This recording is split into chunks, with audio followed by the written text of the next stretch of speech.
Good morning. My name is Deirdre Gordon, a member of the Board of Trustees. Welcome to all of you here and to all of you joining us online. We're so glad to have you with us this morning. A special welcome to visitors. Please join us for coffee and conversation across the hall after the service. There is so much going on here at MLUC. Be sure to check the back of your order of service and the MLUC.org website for updates about upcoming events. This community is one of hope and caring where every person matters. We aspire to live our values every day, keeping love at the center of everything we do. This is a challenging time in the world and in our country, and now more than ever, MLUC offers a safe and nurturing place. You are welcome here. Everyone is welcome here. Our worship team for today includes Reverend John Morehouse, our senior minister. We're very happy.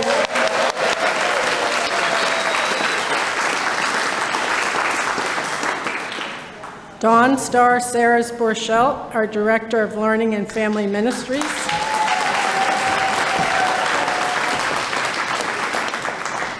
Deborah McKnight, our worship associate.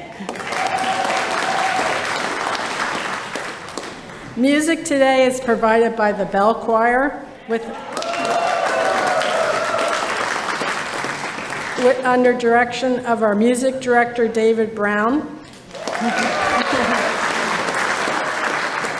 And Jodie Brown is the accompanist on piano. We couldn't do this all without our folks managing sound and tech either. So now, please silence your electronic devices and join me in affirming our mission. Together, we transform lives through love, service, and welcoming faith.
Good morning.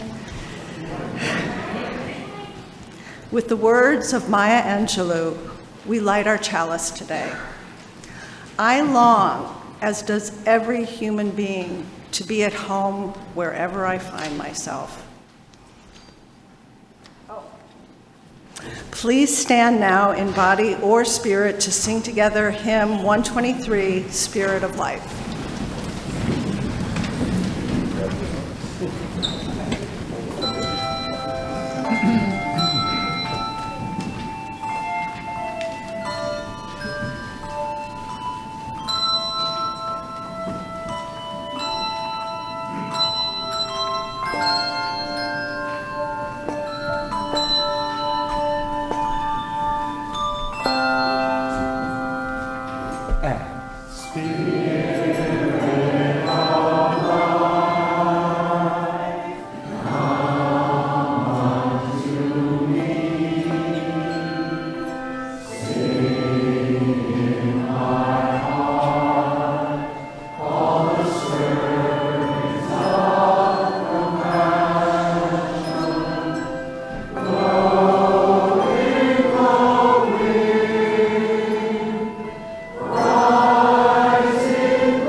I learned this story as an African folktale, but I can't find any actual information about where it came from or how it came to us, so take that provenance with a grain of salt. A long time ago, before there were people on Earth, there were many different animals that lived all over the place, and some of the animals lived in the grasslands. But they mostly didn't live very close together because they thought it was best that way. One such animal was hyena. Hyena decided that hyena needed a new home, and so he found the perfect place. It was far away from all the other animals, it had sweet water, and it was protected by the shade of a big baobab tree. And if you don't know what those look like, you should go look it up after church because they are bizarre and very beautiful. So hyena wanted the best home possible. So everyone who would see it would know how important he was in the grasslands. So he had the best builder in the land build it and decorate it for him, and it took a whole moon's time to build, and when it was done, hyena threw a party to show it off, and he hired the best caterer in the land to cook the food, and there was so much that it took a week to cook it all. And he invited everybody to his party, and everybody came and admired his fine new home. They had a delicious feast. Everyone, that is, except Hare. And Hare is kind of a trickster, so. But it made hyena mad. And so the next morning he visited Hare and he said, "Why didn't you come to my party last night to see my fine new home?" And Hare said, "Your fine new home? I hear that it's nothing special, just another hole in the wall. And I'm sure your party was boring." "You're just jealous because you don't have such a big home," said hyena. "I could have one if I wanted one," said Hare. "Oh, you think so? Let's see then. I challenge you to build a home better than mine in half the time. I'll come back in 2 weeks, and I expect to see your house, and I expect to go to the best party ever given." And off he stormed. "Okay, I've really put my foot in my mouth this time," thought Hare, which I think a hare could actually do, probably. But he was always a tricky fellow, so he came up with an idea. He visited all of his animal neighbors and he asked them to help him build a fine new home. If they did, he promised them 2 great gifts when they were done. All the animals wanted to see what the great gifts were, but some of them didn't want to leave their families, so Hare told them to just bring their families too. So all the animals built little houses for their families and then went to work building a big house for Hare. Because so many animals worked on the house, it was easily built within 2 weeks. And each day, while his neighbors built his house, Hare picked up a log and a stick and spent his time lying around tapping out beats on the log.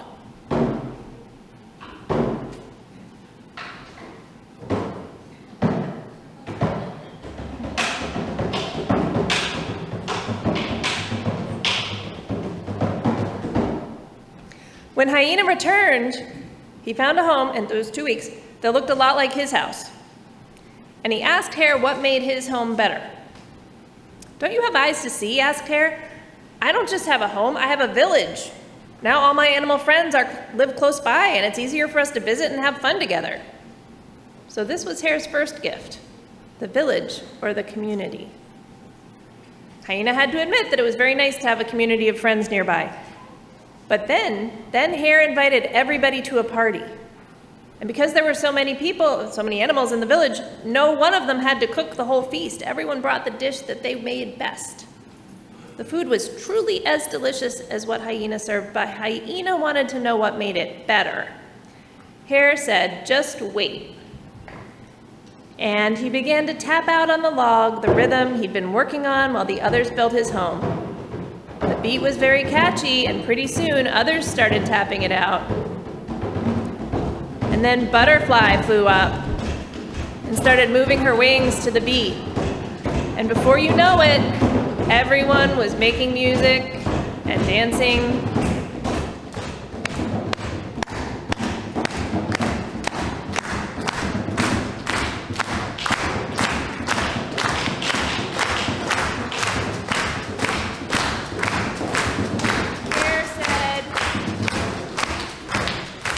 Hare said, "This is my second gift. the drum. Hyena had to admit that Hare's party was better because of the drum. With all the eating and music and dancing, though, Hyena wasn't too upset about it being a better party than his. So some people say that Hare really presented the animals with 3 gifts: the village, the drum, and the music.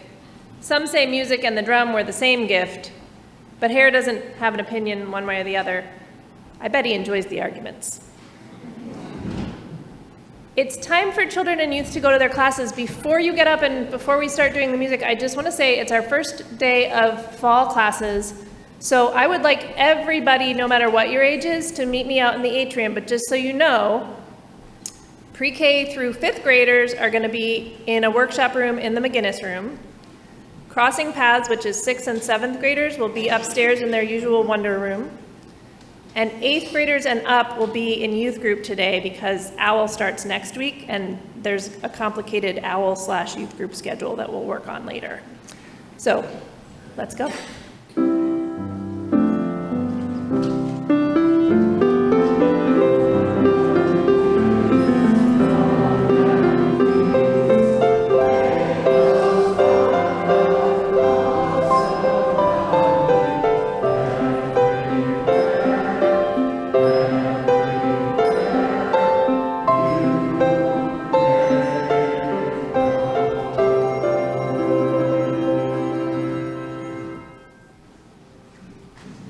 Each month, we donate half of our collection to a worthy organization in need. The recipient of MLUC's September offering outreach is Access Services. Today, Mark Boorse, Director of Community Development for Access Services, is here to tell us about the important work of this organization. Will you come up, Mark?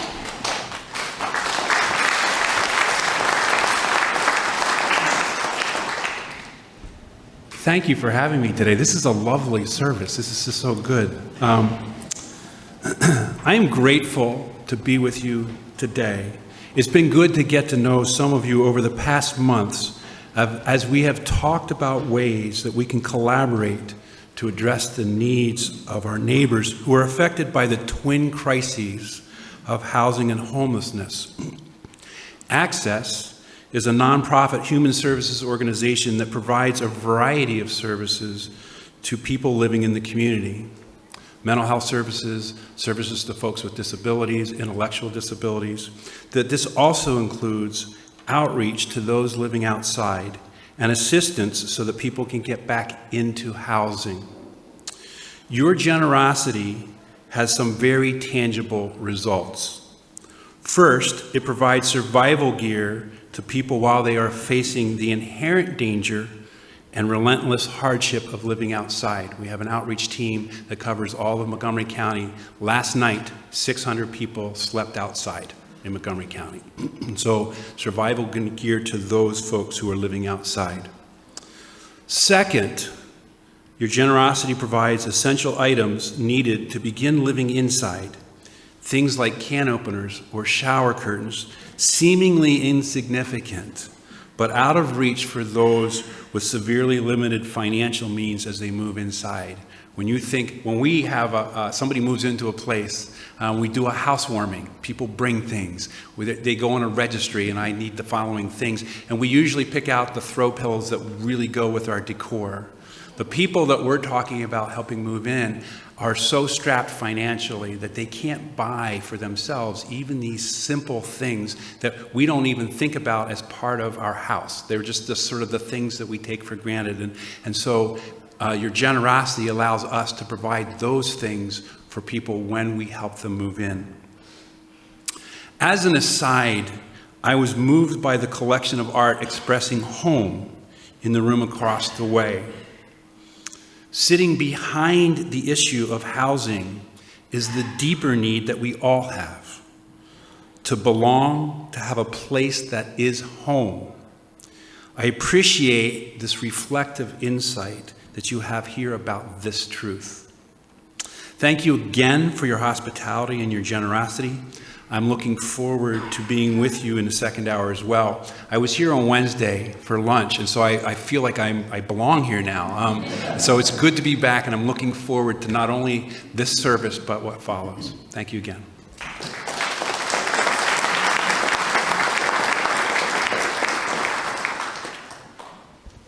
To make a cashless donation, whether watching remotely or from here in the sanctuary, please follow the instructions on the screen or on the back of the page of the order of service. The offering will now gratefully be received. Will the ushers come forward?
At this time in the service, it is our custom to share our personal joys and sorrows and concerns, knowing we will be heard, accepted, and supported. As a community, we acknowledge each joy or sorrow by lighting a candle and saying together, "We hold you in our hearts." Julia and Mark Hurl are excited to share the news with their MLUC family that their daughter Joan was married on September 12th to Tara Hicks. Joan grew up in this church and was a very active member of the youth group. The brides are living in Connecticut. Tara works at Quinnipiac University, and Joan is studying at Yale to be a pediatric nurse practitioner. Julia and Mark couldn't be happier or more proud of these amazing young women. Yeah.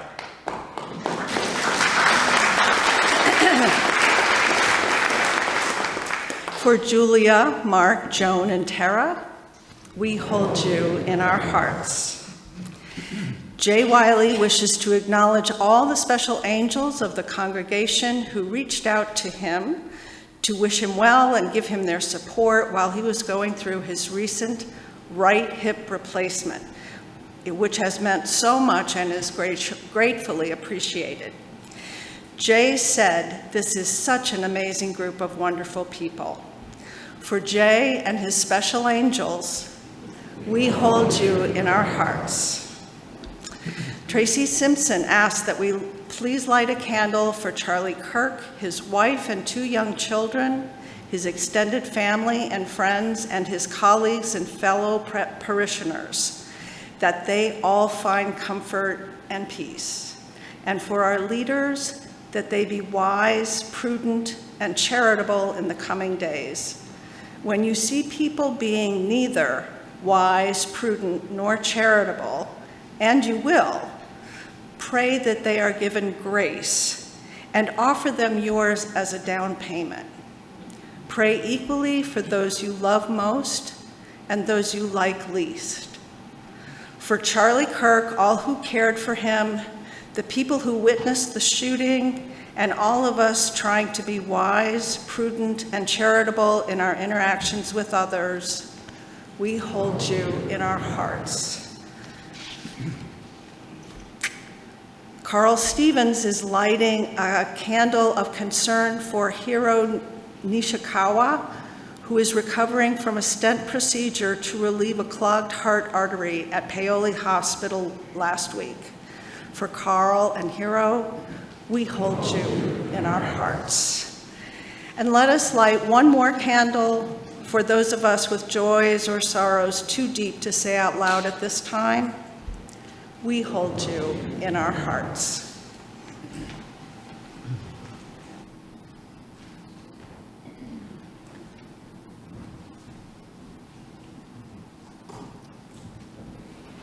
Well, it's good to see you all.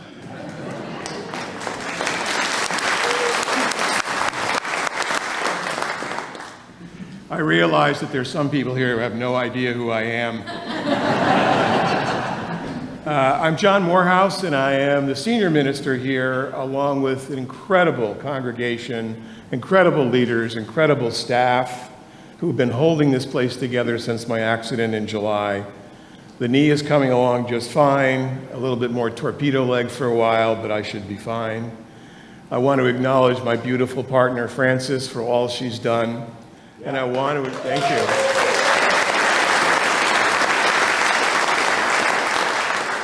And I want to acknowledge all you who've come by the parsonage, paid me a visit, climbed the stairs, brought us food, brought us flowers, all the things that make a community beautiful, including the less glorious tasks of how to get me out of the house and up here.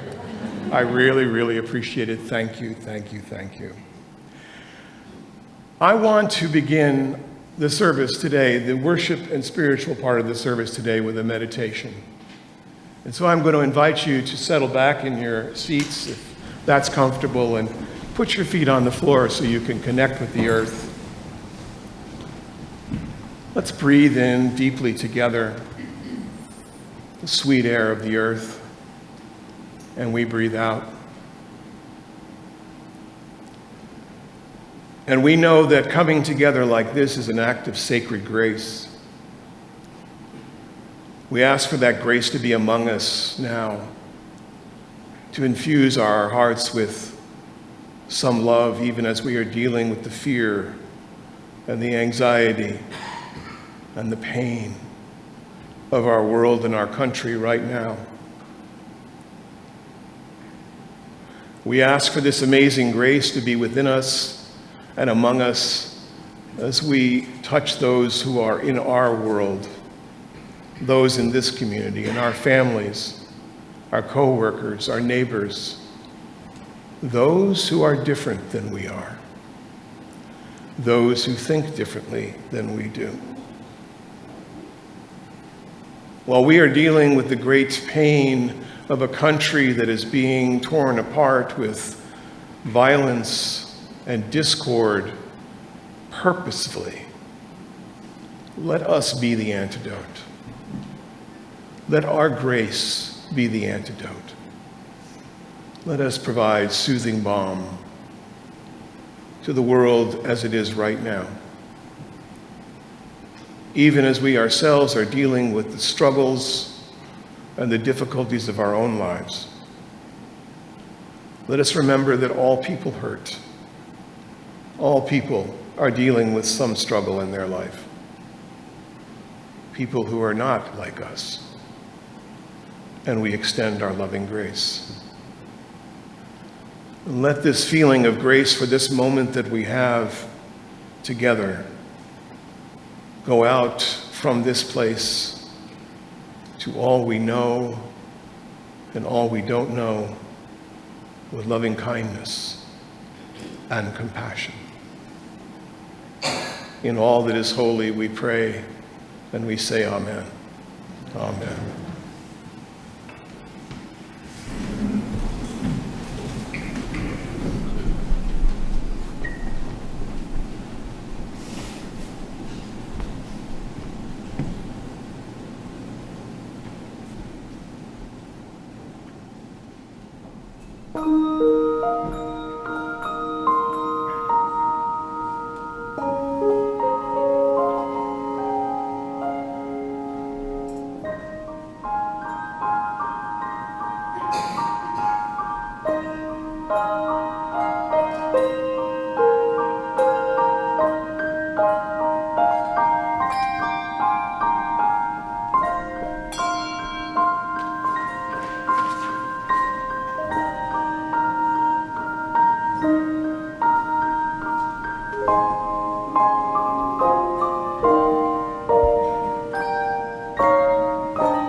I begin with a story, as I often do.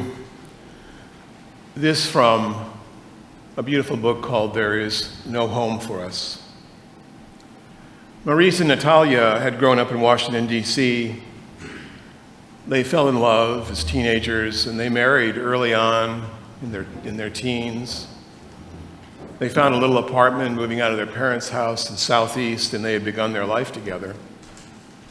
They both had jobs that paid more than minimum wage, but not something we would call a living wage. And soon the landlady decided that she needed to sell the building because, as is so happening in all parts of metropolitan areas, in Philadelphia and Washington, D.C., neighborhoods are being bought up. Houses that have been holding tenants for a long time are being torn down. And this was the case here. Their house was going to be demolished to build a new-end, high-end rental in the growing gentrification of Southeast Washington, D.C. They didn't have much to do. They kept looking for other jobs and other places. They knew the eviction was coming soon, their termination was soon, and they decided that they would go down to Atlanta where Natalia had a cousin. Not much family, but a cousin. So Maurice and Natalia moved to Atlanta, and what's true of Washington, D.C. is even more true of Atlanta in terms of its gentrification. When they got to Atlanta, they found a place, actually, a modest apartment, one-bedroom apartment on the edge of the city, not far from where Natalia and Maurice had both found jobs, short bus ride away. But then that landlady decided to sell her building.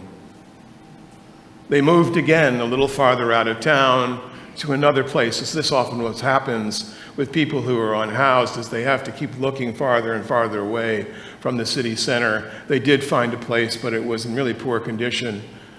And Natalia complained about the broken hot water heater once too many times, and that landlord evicted her. At this point, they'd had a child, a little boy who had autism. And they decided that they would keep looking, and they went farther and farther afield. But what they were now involved in was a skyrocketing real estate rental market. A rental market with far too many units for the people who were working, and of course, living close to the poverty line.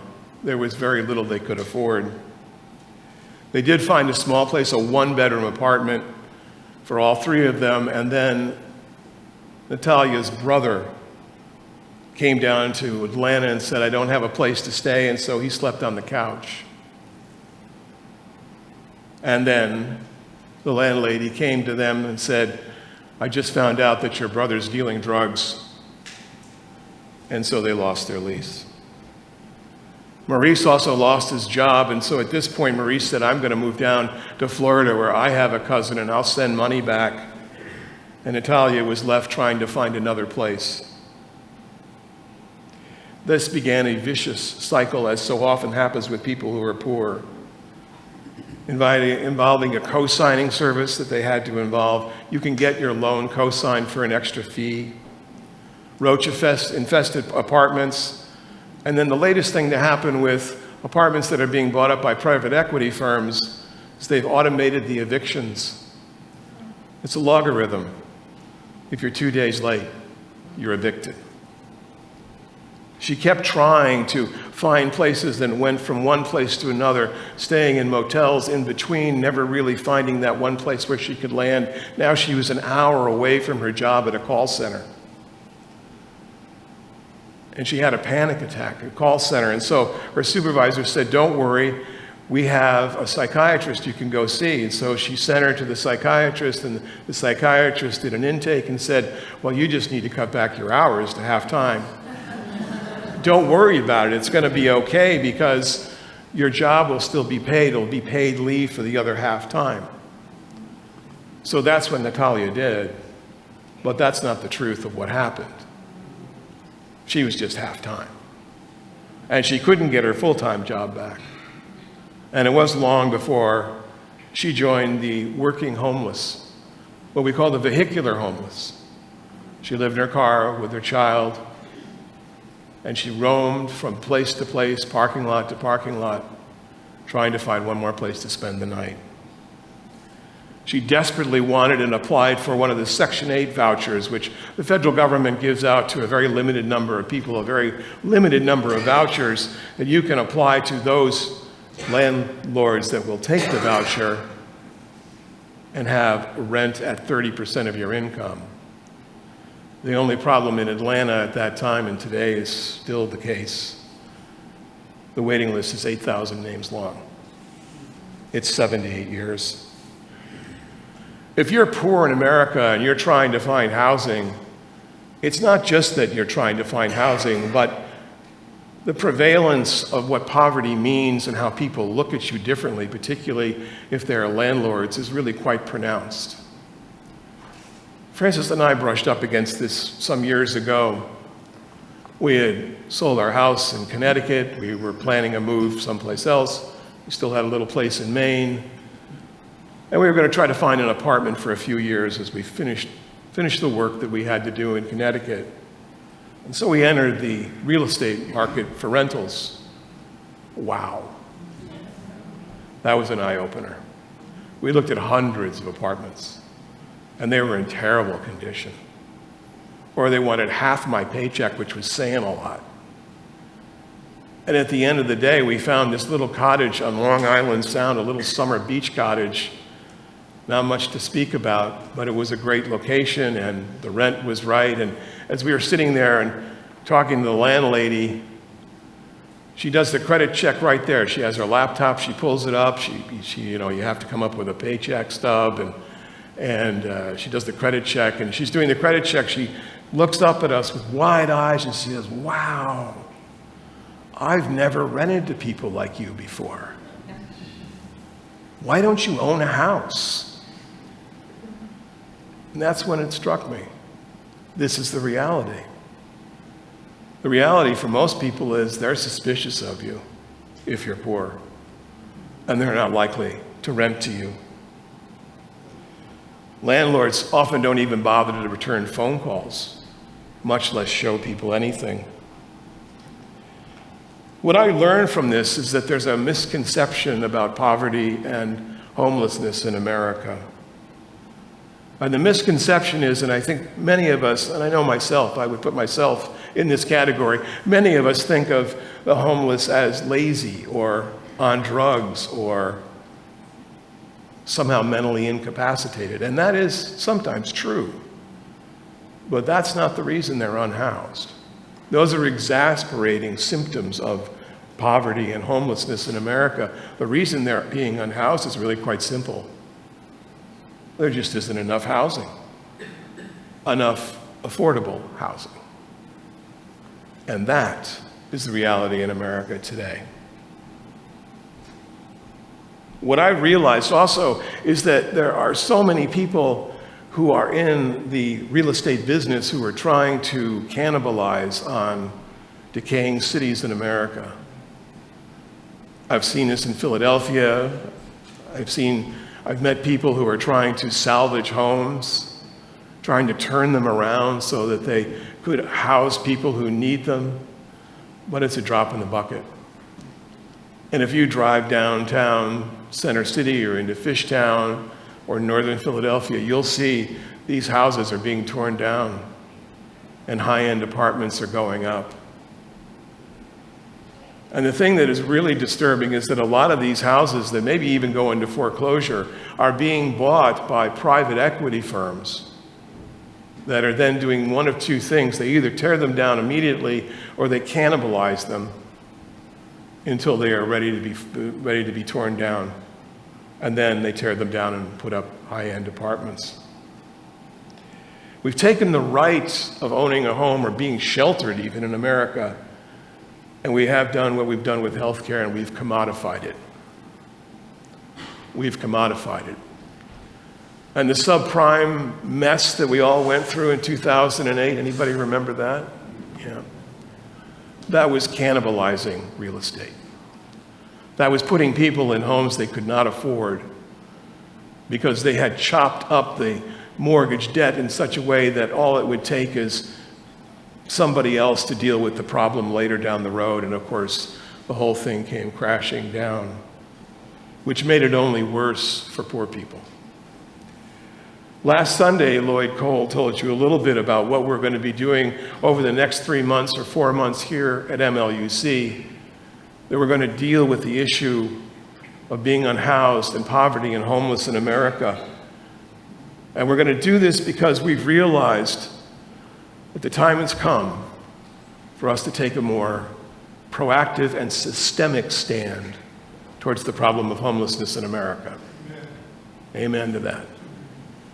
That we realize that it's not enough just to deal with the symptoms of it, which are profound, but that we need to study, understand, and then put ourselves in positions where we're actually encountering poverty and homeless in America, not as some wanna situation, but as a way for us to understand how it is we're actually going to change what little part of the world we can. We can do this. I know we can do this. And I hope you'll join Lloyd and myself when Mark comes and speaks to us after the service, because I think we're going to talk about this in ways that you may not normally think about. Someone said last week to me, they said, well, what does this mean for Family Promise? Are we not going to do Family Promise anymore? Of course we're going to do Family Promise. That's vital. I mean, but it's a little bit like the founder of the Salvation Army said, you know, if you're picking the babies up out of the river, eventually you got to go up the river and see who's throwing the babies in, right? We're going to go up the river and see who's throwing the babies in. Our commitment to this issue is emblematic of any number of other issues that we could take on. And it's exhausting, right? Are we exhausted? Yeah, we're exhausted. I'm exhausted, and I'm on the second floor of the parsonage. Francis feeds me food. I lose 20 pounds. I'm great. I'm exhausted for a lot of reasons, but I think the thing that is really important for us to remember is if we're exhausted, imagine how poor people are feeling in all of this mess. So friends, I hope you'll participate, because participation is part of the consciousness that we need to draw to be together. As I've been immobilized over the summer, I've realized a lot of things. One of them is you actually don't need that much. Your world doesn't need to be full of all the things we need to do all the time. And I say that from obviously a great place of privilege and comfort. But I also realize just how fragile we all are, right? We're all so fragile. This was a freak accident. I slipped on the floor. One leg was in another room. Didn't turn out so well for this leg. But I thought, wow, that could happen to any one of us, right? It happens all the time. Or there's a health crisis, or there's a financial problem.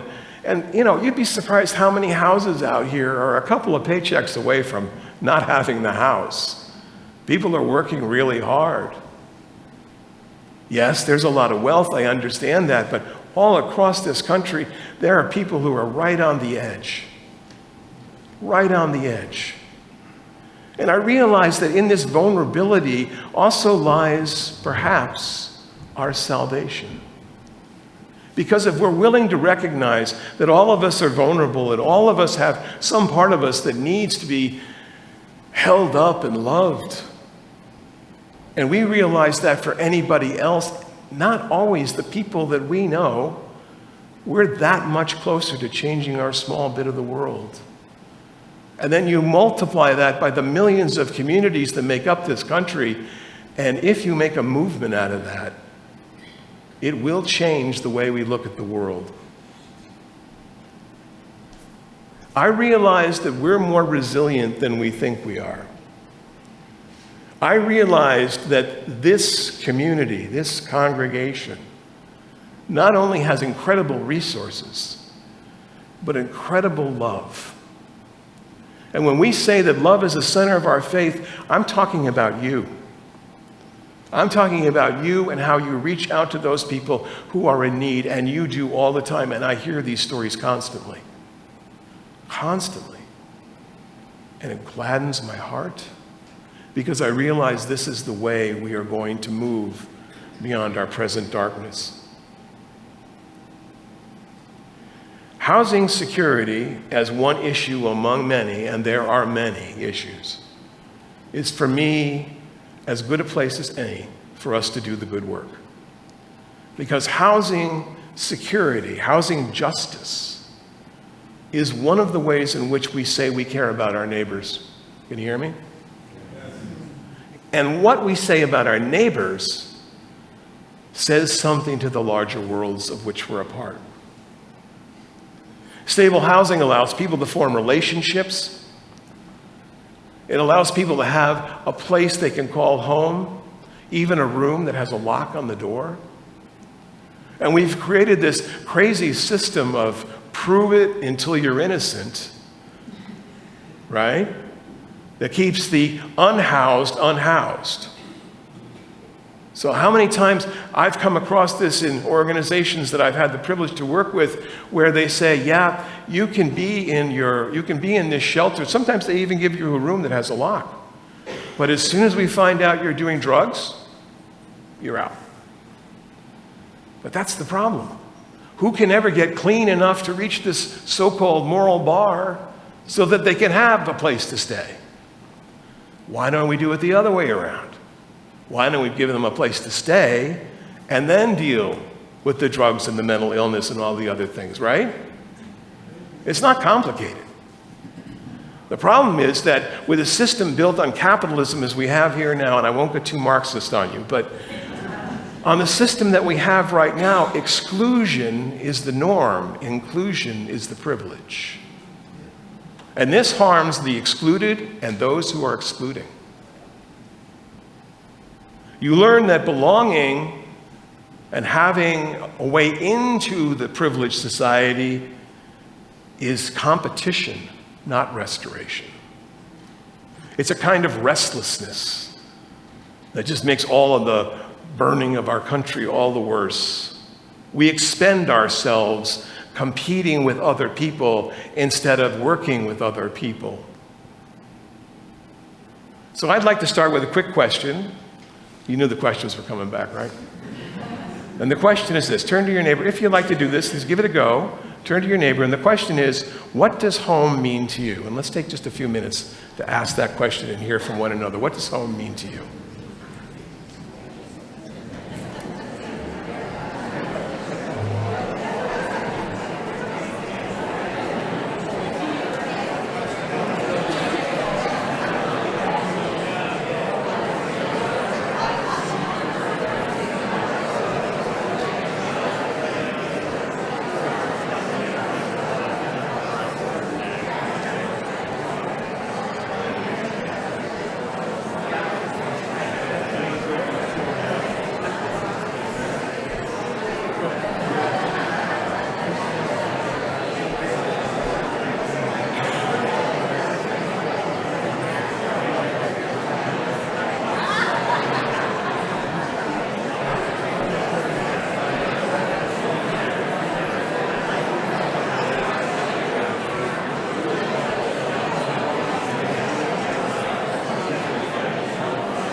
Thank you, everybody.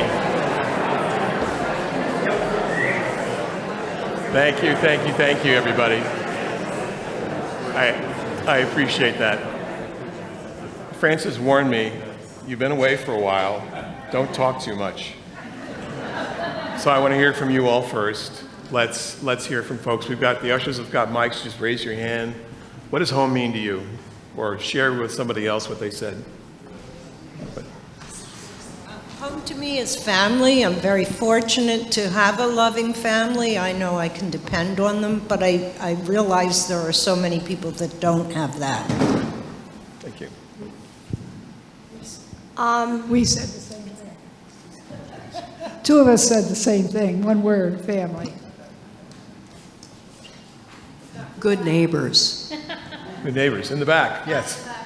To me, home means a place that you can stay, be happy, eat, and a home can be ugly on the outside but be beautiful on the inside, and it can be ugly on the inside and be beautiful on the outside.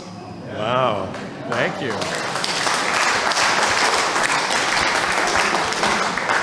I'm impressed. That's a great Zen way of looking at things. Thank you. Molly? Safety, comfort, and love. Safety, comfort, and love. If you think of home from a spiritual basis, you can never be outside of your divine home, no matter where you are. Thank you. Maybe one more. Yeah.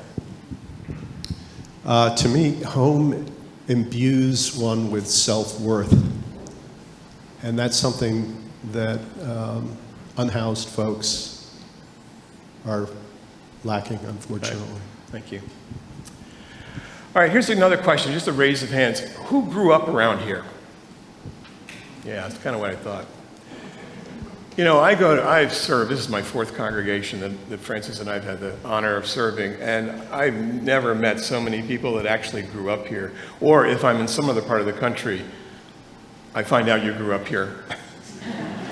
and I don't know, earlier in June, I think it was, Ron D'Annunzio, our fabulous facilities manager, took Francis and I on a tour. He grew up around here. And it was great. Ron took us to where he grew up as a kid, and he said, I'm 3 blocks from Eddie and Tommy, his co-workers, and this is the church I went to, and here's the school I went to, and he took us out to have pizza, what else? And then we went out to have Italian ices, and there were 2 Italian ices, and he said, you know, if this one's busy, you go down the street to the other one. He showed me all this, and I got to tell you, Francis and I were a little envious. I mean, we grew up in small towns, but we've moved our entire life. The longest place we stayed was when our kids were in elementary and high school. And I really think that that's a sense of home that touches on everything that we're saying here. That we understand it to not just be where we are in place, but how we relate to other people. And this brings me to what I think is going to be a critical piece of our work together in the 3 years I have left with you. And that is to shift from this understanding of ourselves as purely individuals, part of something, to being that something that is part of us. Moving from the individual to a communal consciousness. Moving away from just seeing ourselves as our own pilots alone and realizing that all of us depend on one another. The prevailing myth in housing insecurity, among many other ills, is that it's a problem of the individual, right? You need to pull yourselves up by your own bootstraps. Not only does that not work physically, it doesn't work even metaphorically. Who pulls themselves up by their own bootstraps? I can tell you I can't. Chances are you can't either. You need other people. We are, by our very nature, communal people. And when we're here together and we're being in fellowship together, we are actually part of, stay with me, a communal consciousness. Now, in case you think I went off the deep end on this, I didn't. I mean this sincerely. And when I hear it the most, especially from where I'm sitting, where I hear it the most is when you get up and sing. That is when you are truly a communal consciousness. You sing because you are doing it together. There's so much in our culture that keeps us apart. And Unitarian Universalism has had to make some steps in recent years that moves us away from this fierce love of the individual. I can believe in whatever I want. Nobody can tell me what to believe. And I'm like, oh, give me a break. One of our most beloved curriculum, adult curriculum for years and years, was building your own theology. Anybody take that? I imagine some of you probably did, yeah. And it was a great theology. I mean, it was, you come in there and you talk about what I believe and what I want to do and what I think happens after heaven or after I die and all these things that's me, me, me, me, me. But friends, we got to move beyond that. We got to be part of a creating theology together. Can you hear me? We got to be part of something that's deeper and bigger than just ourselves. And we can do it. I know we can do it because I've seen you do it. I've seen you do it in relationships with other people. I've seen how you show up for people in need without saying anything else about it. Individualism, especially now in this maddening time, is part of what's creating this maddening time. Because we've got individuals, we got individual political leaders that think they're the only individual. And look where that's gotten us. The point is that individualism alone is not going to do it. And we need to stop teaching ourselves and our children that to be human is to be somehow radically alone. I mean, I remember, like many of you do, when I first came across Walden Pond from Henry David Thoreau, right? 10th grade English class. There he is, living out in Walden Pond, being his own individual, his own person in nature, finding out who he really is. Except that Thoreau actually didn't live all by himself out there. He'd go to Emerson's house for dinner every night, which was about a mile down the road in Concord. The responsibilities of self-belonging alone are crushing us. That's why we have to do something different. And that different is, how are we going to meld our consciousness together? I realize I'm on thin ice here. Meld our consciousness together in a way that will actually create a new kind of community. That people will walk in here and they'll go, as they are doing now, there's something happening here. What is happening here? I think what we're going to end up doing is moving beyond this enlightenment mentality that each individual is all that you need in the world to understanding that we're actually having to be part of one another's lives in ways that we don't normally think about doing. We think about, what happens in your house happens in your house. When I was younger, I used to call this be Italian, right? Yeah, get in your business.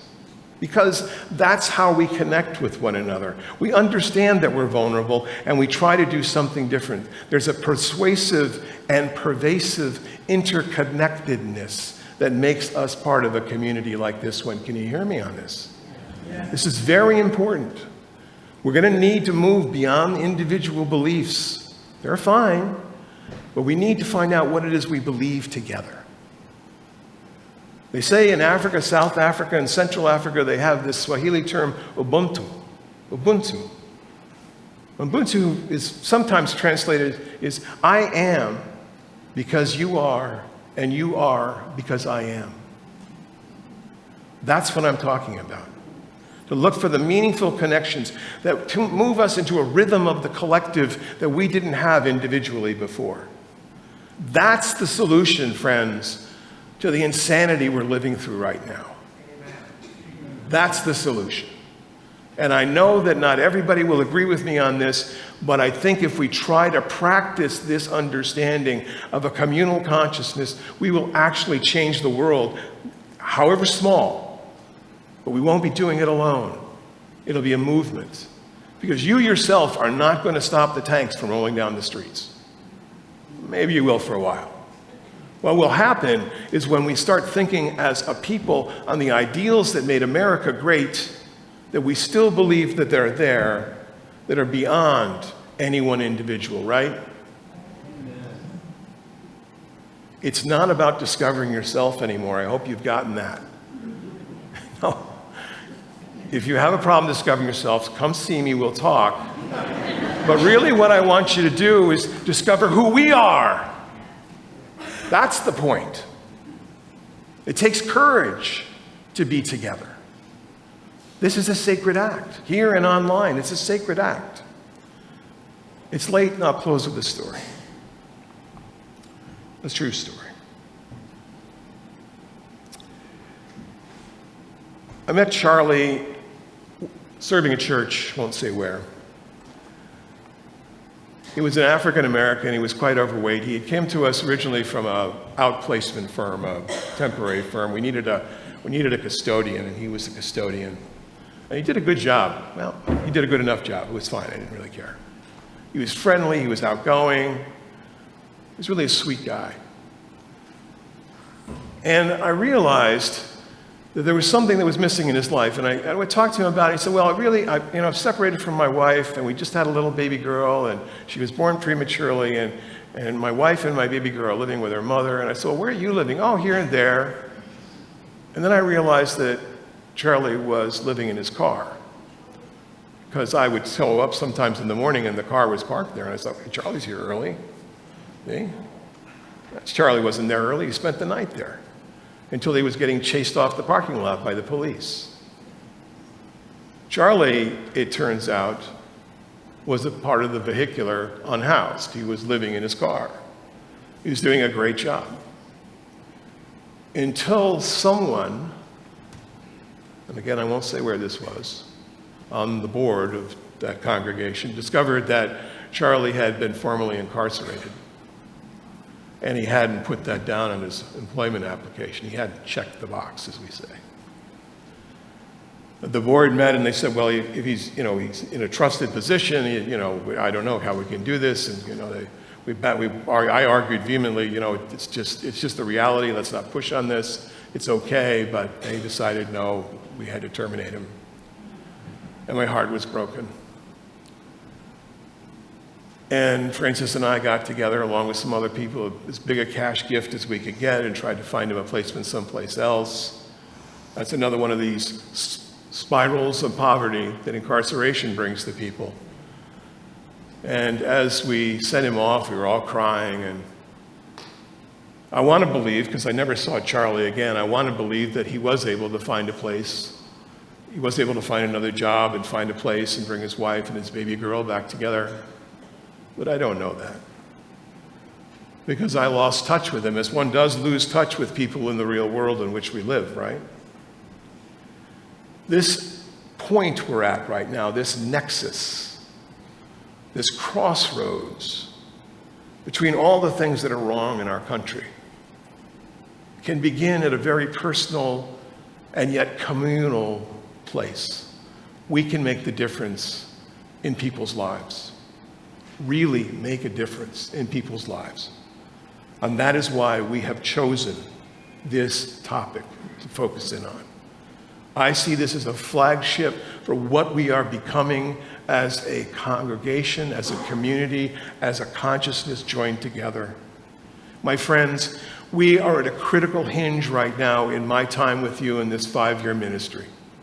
This is the time we swing that hinge to yet another direction that is more outward facing, more inclusive, especially of people who are not like us, in ways that we may not even realize they're not like us, and find in that a strength and fortitude that we didn't know we even had. Who's with me?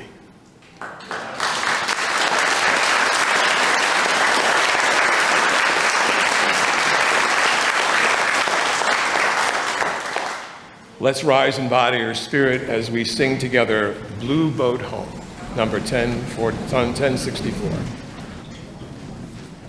Our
From Shaman Stern, when evil darkens our world, let us be the bearers of light. When injustice slams the doors on people, let us pry it open. When shelter is lacking, let us be the builders and the makers of homes. When food and clothing are needed, let us be the providers. Where knowledge is denied, let us be the champions of truth. When dissent is stifled, let us be the voices that speak truth to power. In the places where no one acts like a human being, let us bring courage and a collective love and compassion. Most of all, let us bring our humanity. Now the service truly begins, my friends. Please remain seated for the postlude.